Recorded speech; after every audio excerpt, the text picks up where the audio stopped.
Hello Facebook, hello YouTube, what is up? This is Ruben. I'm back with another Ruben Report. Today is Saturday.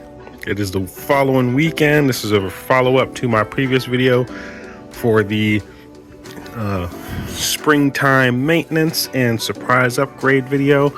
If you guys didn't see that video, you should check that one out before you watch this one. But yeah, we finally got our air filter in the mail. Took about a week.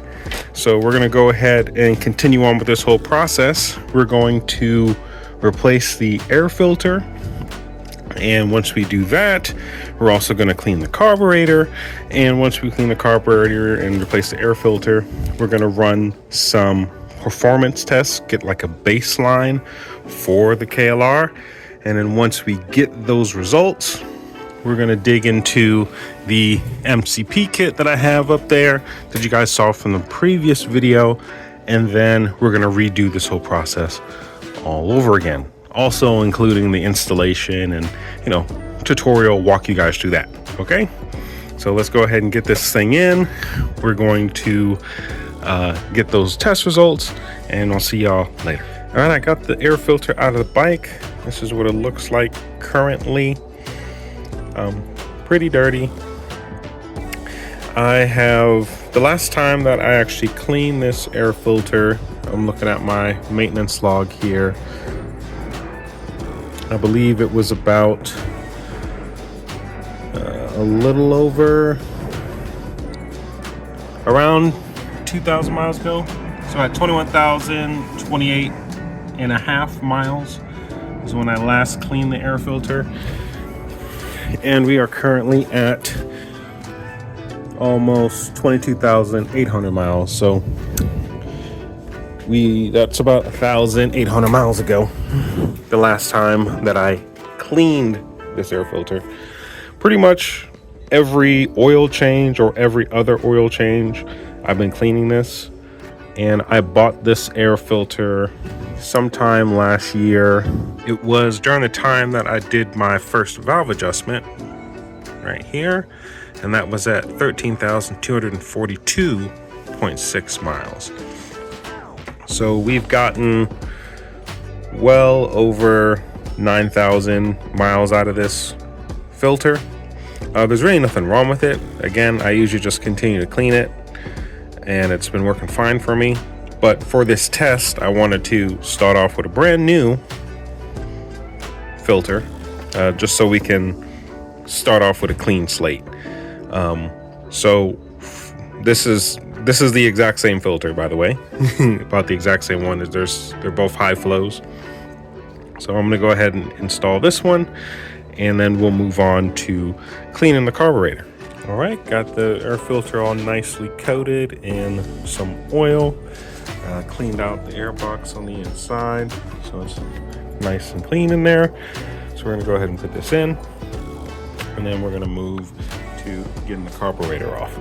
All right, guys, so I have the carb off the bike and it's already apart at the moment.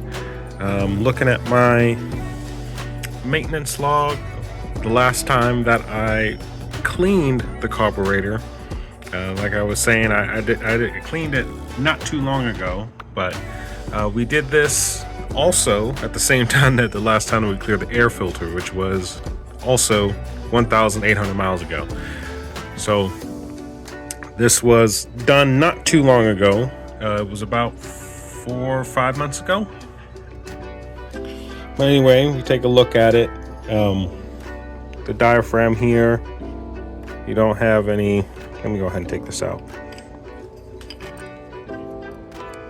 Okay. Everything looks pretty clean on the inside there.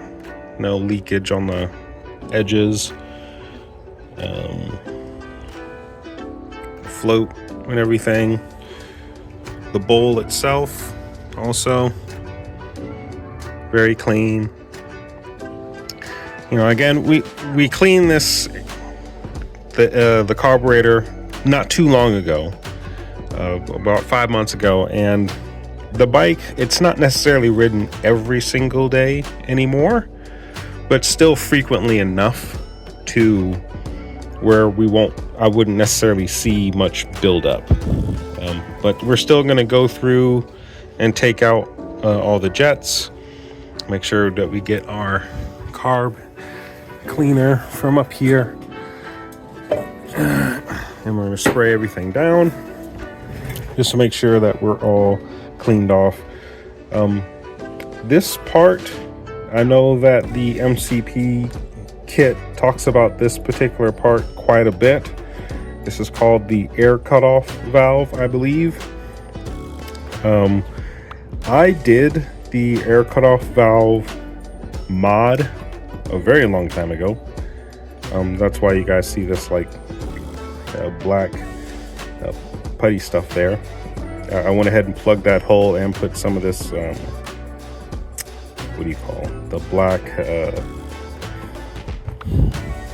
RGB or like so sealant stuff on top as well, because mine was leaking. I have a post about it on my Facebook page where I was getting terrible fuel economy, and I did all the steps, and I finally, after everything, did this one mod, and it drastically improved my MPG performance. So that's still going to be on here, but we're just going to make sure that we clean all this rest of this stuff again. Okay, jets have been out and cleaned quite thoroughly with our carburetor cleaner. Just for reference, I don't know if you guys are going to be able to see this. Well, I don't know if you guys will. Maybe I can take a picture and it'll be easier to see, but it's a 148 main jet. Okay, I just wanted to make that known that I have the stock 148 main in here. But again, very long time ago, shortly after I bought this bike back in late 2022, I released a video where I also went through the whole process of breaking down the carburetor, and I did a carburetor rebuild kit. So all of these pieces are relatively new pieces from a rebuild kit that I bought off of Amazon. Everything is standard sizes. So everything about the bike has been kept stock up to this point. And so I'm going to keep it stock, especially for this experiment. And then once we're done, we're going to switch over to the MCP kit, and we'll see what results that brings. So I'm going to get this put back onto the bike and into the bike, and then we are going to go on a ride. See y'all soon. All right, everything's back together again. We're going to go ahead and give this a pull and see if she starts. She lives. All right, let's go for a test ride. All right, as you guys can see, I just topped off. Okay, we're going to go ahead and reset this. All right, and we're gonna do a test that we normally do, just my typical riding style. I usually ride on the back roads more than I do on the highway, so that's just what we're gonna do today. And we're gonna do about 20 to 30 mile loop. We'll meet back here at this same pump, and then we will get our test results. So I'm gonna take you guys along with me. I've got the chest mounted camera with me, so you guys are going to be coming along for the ride, and then we're going to be doing the results afterwards. So see y'all soon.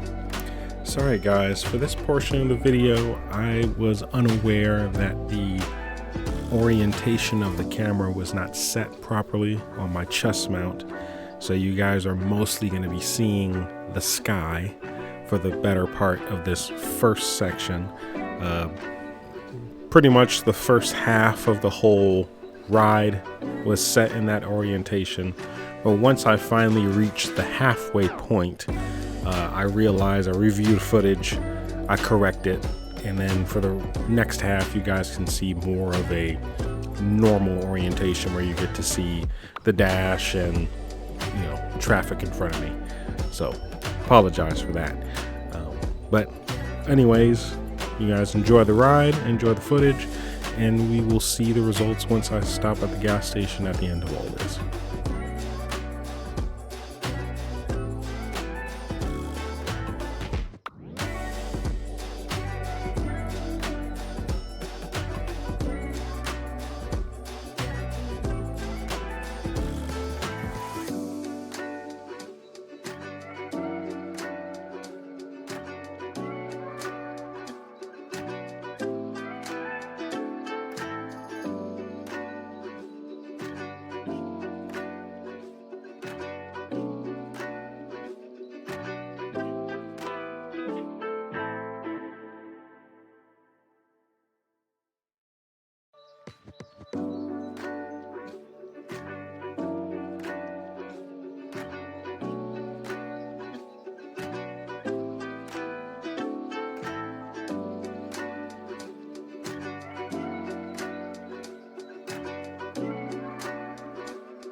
All right, guys, I'm back at the gas station. I went ahead and topped off.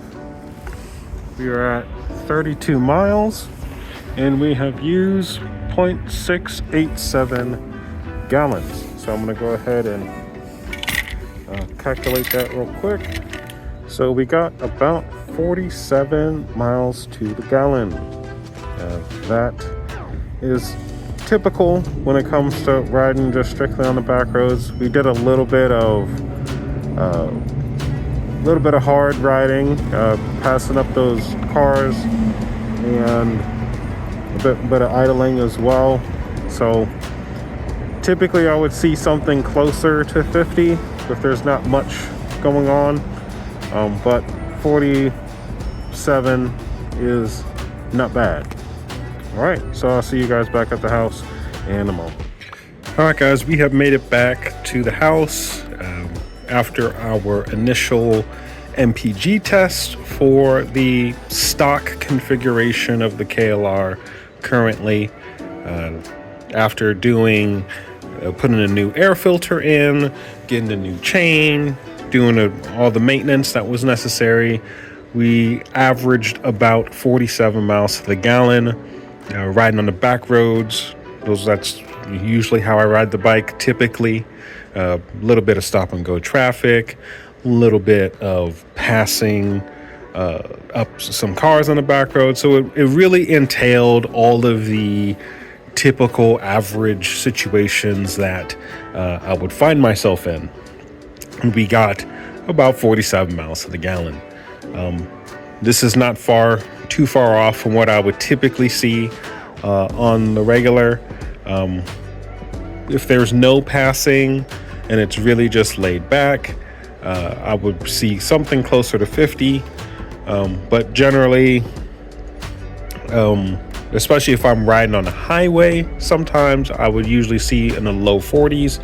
So if you guys have been following along, this is typically why, especially in my should you save money on gas, or can you save money on gas? Should you ride a motorcycle to save money on gas, rather? Video that I made, this is why I set the average MPG to around 45. Just depending on the situation, how you ride the bike, you're just going to get different results. So, but for this run, we got 47 miles to the gallon. And for next week, so I'm going to wait until next week to install the MCP kit, and we're going to go through that whole process, how to do the install, going through the instructions, and then we're going to redo this whole test all over again to see how it would compare performance-wise, MPG performance-wise as well, to the stock configuration. So thank you guys for coming along with me and tuning in to this particular episode. This, I guess, will be part 2. Watch out for part 3. Until next time, guys, stay safe out there, and peace.